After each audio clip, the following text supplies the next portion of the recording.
Hello friends, this is Akanksha Singh. Welcome to study by Athar Singh. I hope friends आप लोग बहुत अच्छे होंगे। फ्रेंड्स, जैसा कि हम विलियम शेक्सपियर के इम्पॉर्टेंट क्वेश्चंस पे प्रैक्टिस कर रहे हैं, तो फ्रेंड्स इसके पहले की जो वीडियो है आप उसको ज़रूर देखें, फुल वॉच करें, चैनल को लाइक सब्सक्राइब शेयर कर दें। आज 101 क्वेश्चन से स्टार्ट करेंगे। तो आइए देखते हैं ये क्वेश्चन हमारा हमसे क्या पूछ रहा है। The dark lady appears in the sonnets of. ठीक है, आप बताएंगे कि डार्क लेडीज जो हैं कि अपीयर्स इन द सोनेट्स। ठीक है, तो आपको पता ही है ये किसके सोनेट्स, शेक्सपियर का सोनेट्स में है। ठीक है, राइट आंसर क्या है इसका, सी है।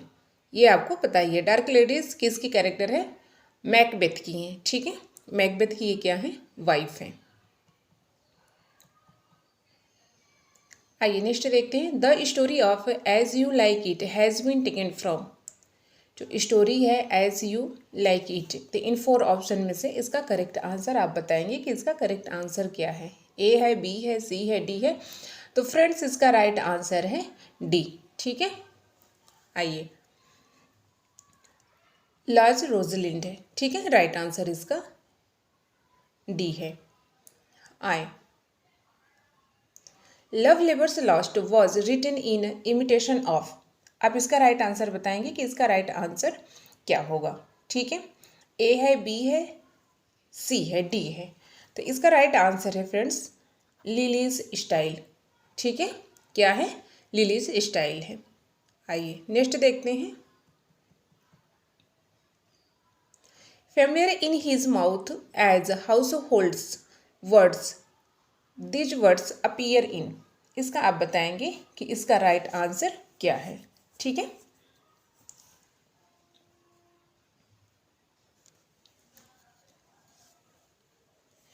इसका राइट आंसर है फ्रेंड्स ए, हेनरी 5। ठीक है, ये जो लाइन है, ए जो कोट दिया है आपको, familiar in his mouth as household words. ठीक है, ये हेनरी 5 का है।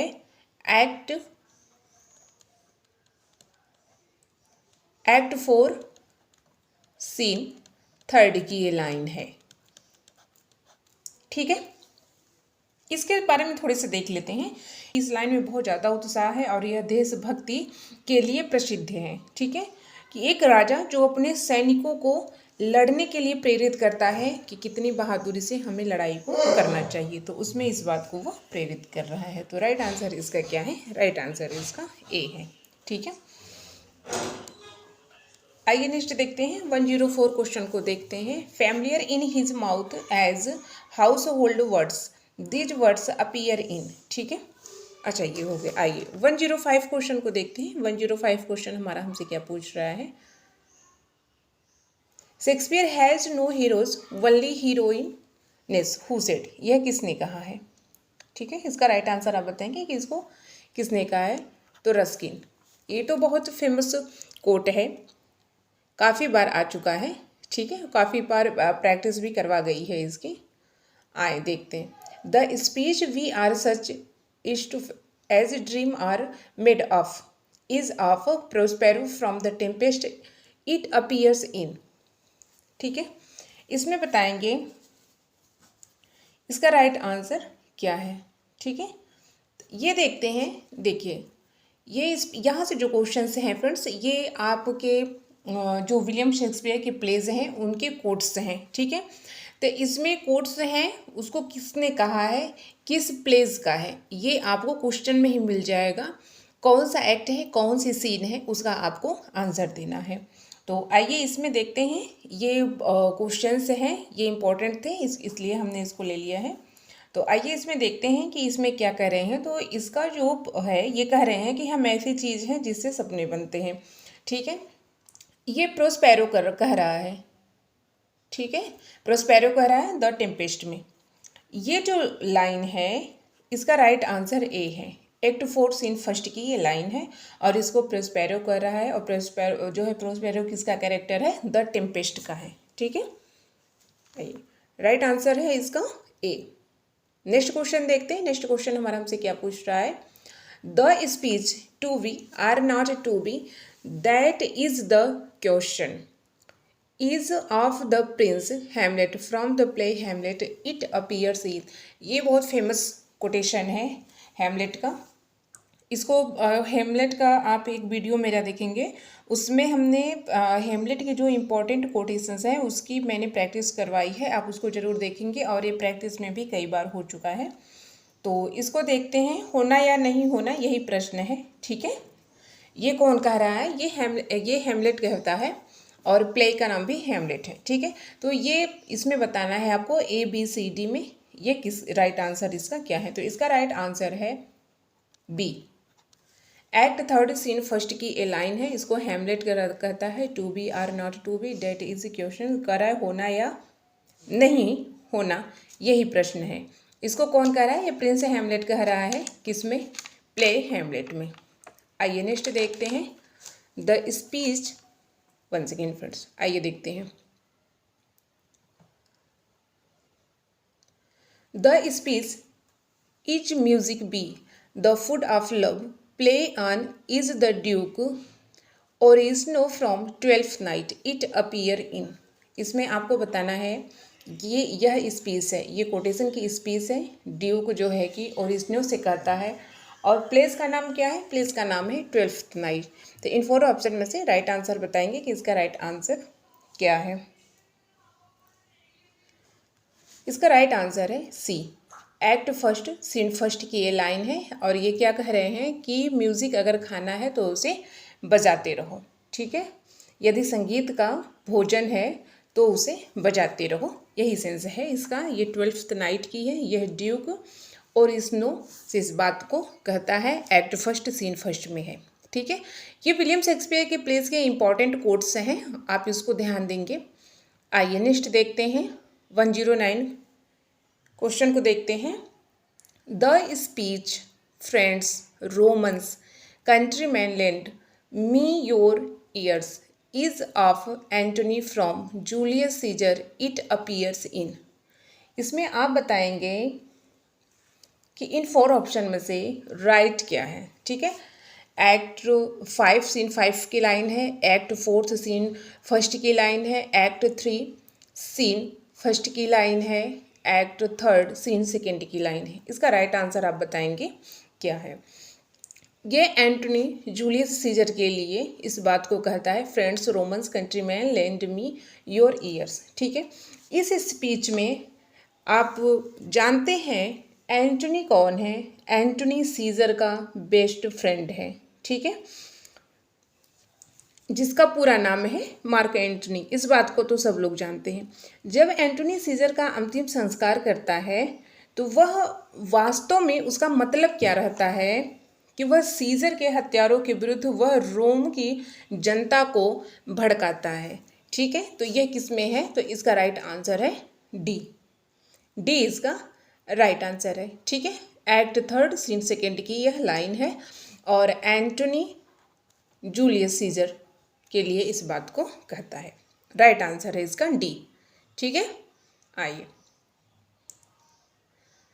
The speech it life is a tale told by an idiot full of sound and fury the signifying nothing is the Macbeth from the play Macbeth it appears in। ये भी quotation बहुत ही famous है, आप इसको जरूर देखेंगे। आए पहले इसका हम राइट आंसर देख लेते हैं। एक्ट 5 सीन 5 की ये लाइन है, जब लेडी मैकबेथ की डेथ हो जाती है तो उसके बाद मैकबेथ जैसे पगला सा जाता है, तो वह इस बात को कहता है कि it life is tale told by an idiot full of sound and fury. वह इस बात को कहता है कि जीवन में कोई अर्थ या उद्देश्य नहीं है। जिसने ये स्टोरी को कहा है वह कह रहा है कि जीवन एक मूर्ख द्वारा सुनाई गई कहानी है। वह इस बात को कह रहा है, मैकबेथ कह रहा है कि मूर्ख है, कोई मूर्ख है जो उसके द्वारा सुनाई गई यह कहानी है जो शोर और रोष से भरी है। ठीक है, इसका कोई भी मतलब नहीं है। इस बात को कौन कहता है? मैकबेथ कहता है, जब लेडीज मैकबेथ की डेथ हो मर जाती हैं। तो एक्ट 5 सीन 5 की ये लाइन है। ठीक है, ये बहुत इंपॉर्टेंट कोटेशन है मैकबेथ का, आप इसको जरूर देख लीजिएगा। ठीक है, मैकबेथ का क्या कहना है कि जीवन में कोई अर्थ या उद्देश्य नहीं है, बल्कि जीवन एक मूर्ख द्वारा सुनाई गई कहानी है जो शोर और रोष से भरी है, जिसका कोई भी मतलब नहीं है। ठीक है, यह मैकबेथ का है, विलियम शेक्सपियर का प्ले मैकबेथ है। मैकबेथ की लाइन है, लेडीज मैकबेथ जब मर जाती हैं तो मैकबेथ पगला सा जाता है, तो इस बात को वो कहता है एक्ट 5 सीन 5 में। आइए नेक्स्ट देखते हैं। The speech the quality of mercy is not strained of is of Portia from merchant of Venice it appears in. आप इसमें बताएंगे कि इसका राइट आंसर क्या है। तो इसका राइट आंसर है एक्ट 5 सीन फर्स्ट। ठीक है, पोर्सिया इस बात को मर्चेंट ऑफ वेनिस में कहती है। Merchant of Venice William Shakespeare का क्या है, एक प्लेस है। ठीक है, इस लाइन में ये जो कोट आपके सामने, the quality of mercy is not a strength is of Portia. ठीक है, पोर्सिया क्या कहती है कि दया एक ऐसी चीज़ है जो मुफ्त में दी जानी चाहिए, जिसको फ्री में देनी चाहिए। कोई किसी को दयावान होने के लिए मजबूर नहीं कर सकता है।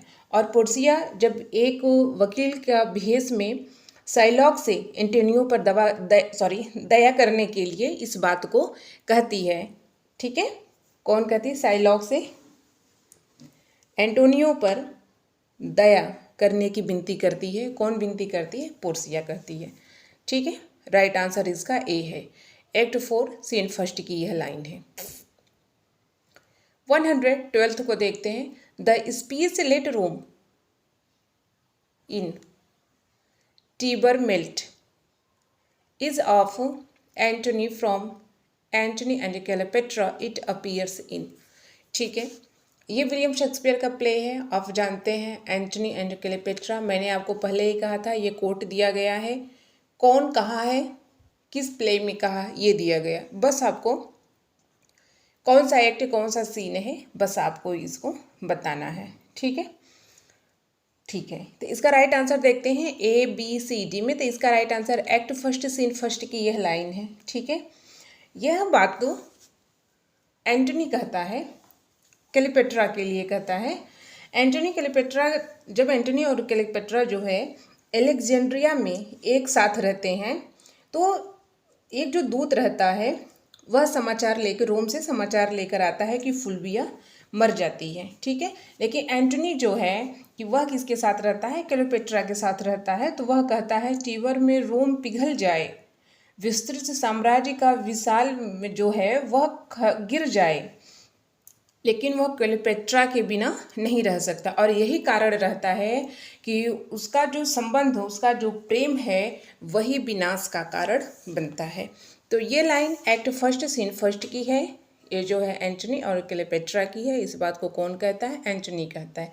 अच्छा देखिए, क्वेश्चन ऐसे भी पूछ सकता है, ये कोट दे दे। ठीक है, ये जो कोट है ये दे दे आपको, और यहाँ पे ऑप्शन में कह दे कि एंटनी है, क्लेयोपेट्रा है। ठीक है, वगैरह वगैरह, इसमें जो 4 ऑप्शन करके दे दे, तो ऐसे भी करके दे सकता है। तो आप इसमें अगर देखें तो आपको 3 क्वेश्चन के आंसर मिल रहे हैं। ठीक है, अगर ध्यान से आप क्वेश्चन को देखें तो।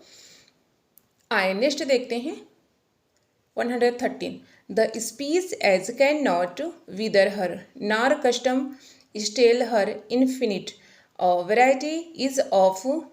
देखिए, ये भी क्या है? Enobarbus from Antony and Cleopatra. ठीक है, Antony and Cleopatra William Shakespeare का प्ले है, उसकी है ये लाइन।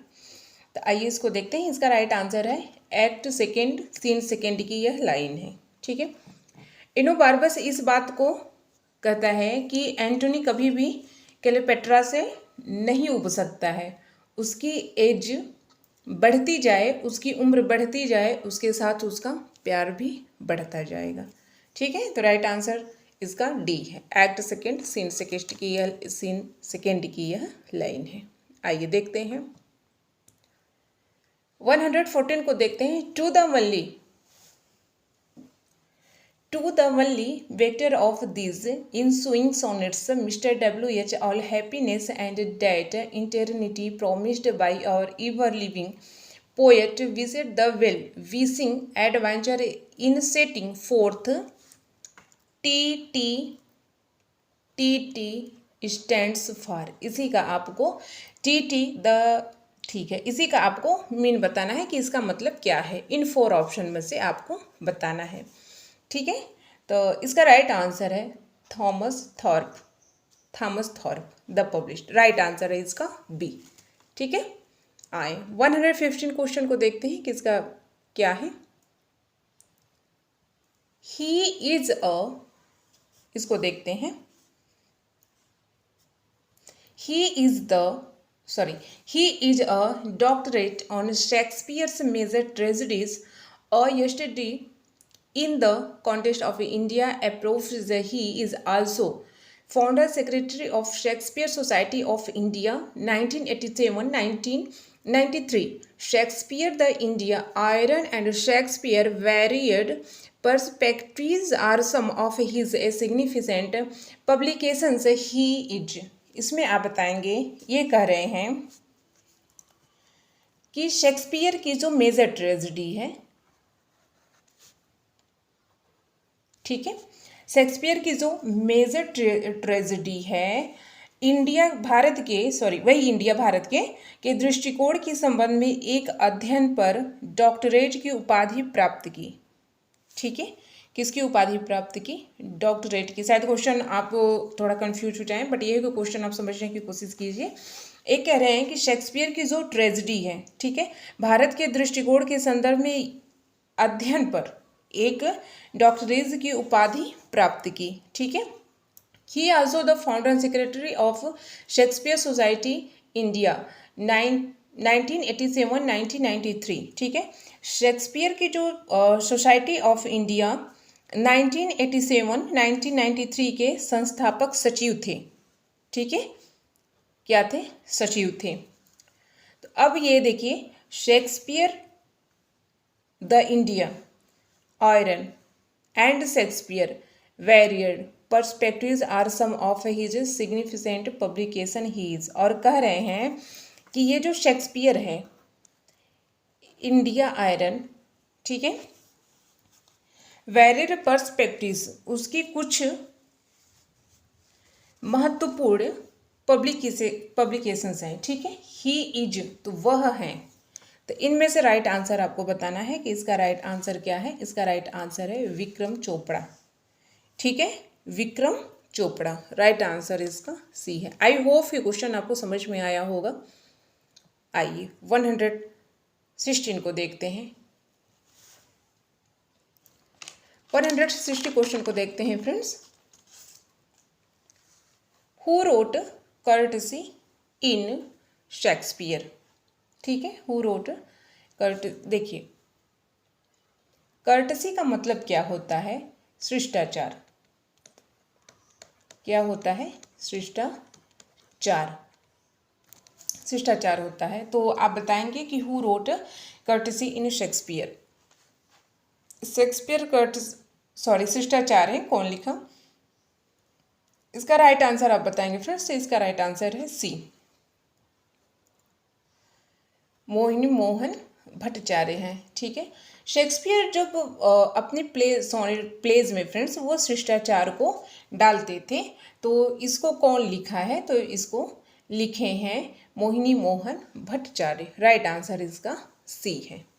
आइए 17 को देखते हैं। 17 क्या पूछ रहा है हमसे? Who edits the general's Hamlet yesterday's the world's only general devoted to the single literary work? इसका राइट आंसर बताएंगे ए बी सी डी में, तो R.W. देसाई राइट आंसर है इसका, ठीक है। आए 18 को देखते हैं। Whose work is the Shakespeare play as poem Cambridge 1980? ये बताएंगे कि शेक्सपियर नाटक, ठीक है, शेक्सपियर प्लेस पोयम, कविता के रूप में किसकी कृति? कैम्ब्रिज 1980। तो राइट आंसर आप इसका बताएंगे ए बी सी डी में कि इसका राइट आंसर क्या है। तो इसका राइट आंसर है ए है, ठीक है, राइट आंसर इसका ए है। 19 को देखते हैं। 119 को। Who wrote in form glory Shakespeare and the renaissance image of man Oxford 1981।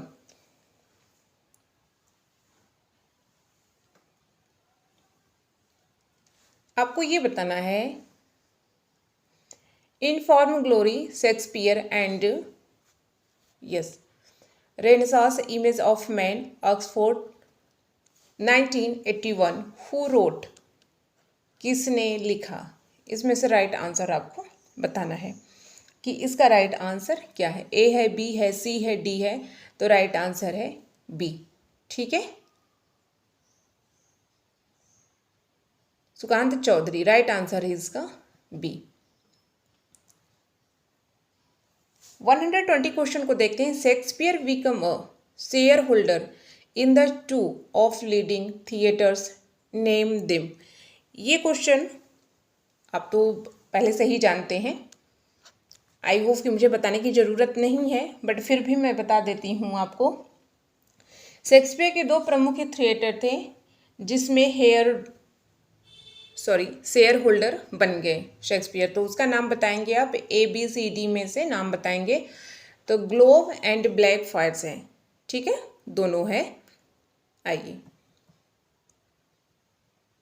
Julius Caesar, Antony Cleopatra, Coriolanus are the plays that have historical elements, but the scholars do not place them in category of history. They are known as। आपको इसमें ये बताना है, Julius Caesar है, Antony क्लेयोपेट्रा है, कोरियोलेनस है। ये क्या है, हिस्टोरिकल एलिमेंट्स हैं, ठीक है, ऐतिहासिक तत्व है। लेकिन कुछ विद्वान उसे इतिहास की श्रेणी में नहीं मानते हैं। But scholar do not place category of history, उसको हिस्ट्री की कैटेगरी में नहीं मानते हैं। तो दे आर नोन एज, मैंने आपको पहले ही बताया था, इसके पहले की प्रैक्टिसेस आप देखेंगे तो आपको पता है कि जूलियस सीजर, एंटनी क्लेयोपेट्रा, ये 2 क्वेश्चन में थे। कोरियोलेनस एंड अदर प्लेस ऑप्शन में दिया था, तो उसको आपको बताना था कि इसमें रोमन प्ले कौन सा है। ठीक है, तो अगर आप पढ़ेंगे आगे वाली प्रैक्टिसेस तो आप बहुत अच्छे से कर पाएंगे। तो रोमन प्लेज हैं, Julius Caesar, Antony Cleopatra, Coriolanus क्या है, ये इनका क्या है, रोमन प्लेज है विलियम शेक्सपियर का। आइए नेक्स्ट देखते हैं, 122 देखते हैं। Who is the royal criminal weak in the criminality. Right answer आप इसका बताएंगे कि इसका राइट आंसर क्या है। कह रहे हैं कि कौन सा ही अपराधी है जो अपराध में कमज़ोर है। ABC में, तो समय बर्बाद नहीं करेंगे, राइट आंसर है इसका बी। 123 क्वेश्चन को देखते हैं। The histories like treasuries are for the reader a school of discipline who said. 123 में कह रहे हैं कि ट्रेजरी की तरह इतिहास भी पाठशाला के लिए अनुशासन का विद्यालय है। ठीक है, रीडर अ स्कूल। एक बार फिर से आप इसको देखेंगे, इसकी मीनिंग आप एक बार फिर से देखेंगे।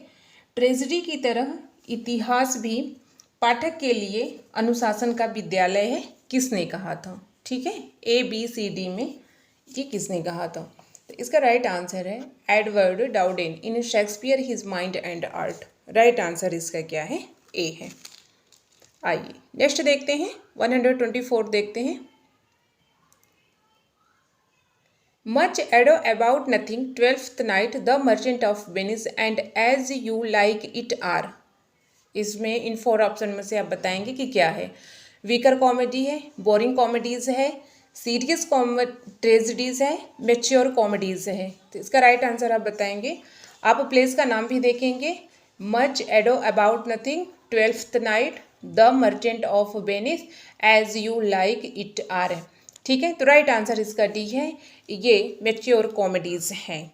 ठीक है, आप इसका नाम देख लीजिए, राइट आंसर इसका डी है। 125 क्वेश्चन को देखते हैं। पर this play fail a group. तो ये जो किस ग्रुप में आता है, एक बार इसको फिर से हम देखेंगे कि as well as ends well, measure for measure, Troilus and Cressida are plays with a consider comedies the end happily. ठीक है, ये जो हैं ये कॉमेडीज़ हैं, इनकी जो इंड होती है वह क्या होती है, हैप्पली होती है।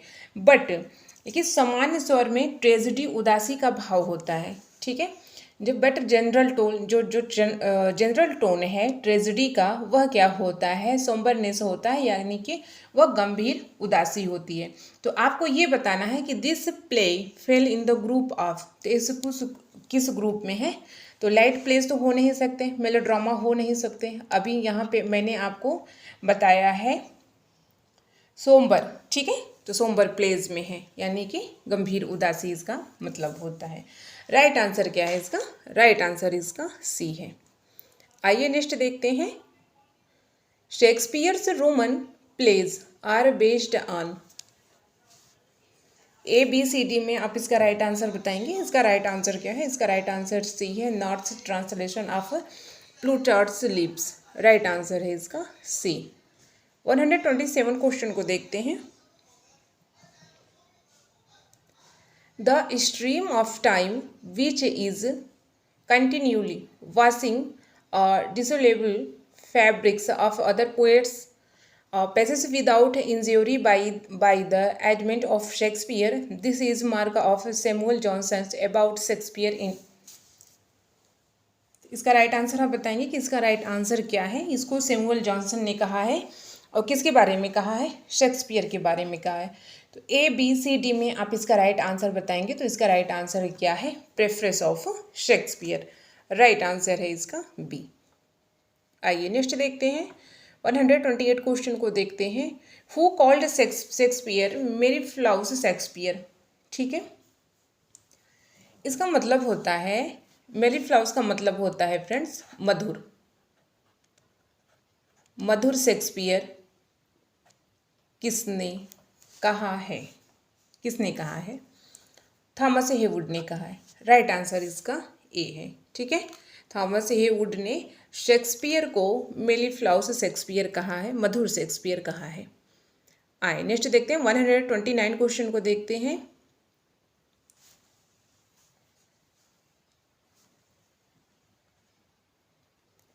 हाँ, ये क्वेश्चन देखिए। If we wise to know the force of human genius we should, यहाँ पे रीड रहेगा READ रहेगा। ठीक है, Shakespeare if we wise to see the insignificance of human learning we may study his commentators who said this remark. इसका right answer आप बताएंगे कि इसका राइट आंसर क्या है। ये कह रहे हैं कि if we wise to know force of human genius we should read Shakespeare. ये कह रहे हैं कि यदि हम मानव प्रतिभा की शक्ति को जानना चाहते हैं तो शेक्सपियर का अध्ययन करना चाहिए। और क्या कर रहे हैं कि if we wise to see insignificance of human learning we may study his commentators. और इस बात को कह रहे हैं कि यदि हम मानव शिक्षा की तुच्छता को देखना चाहते हैं तो हमें टिप्पणियों का अध्ययन करना चाहिए। हु सेड दिस रिमार्क, तो ये कौन कहता है। तो इसका राइट आंसर है हैजलिट साहब कहते हैं। ठीक है, ये कौन कहते हैं, हैजलिट साहब कहते हैं। आइए नेक्स्ट देखते हैं।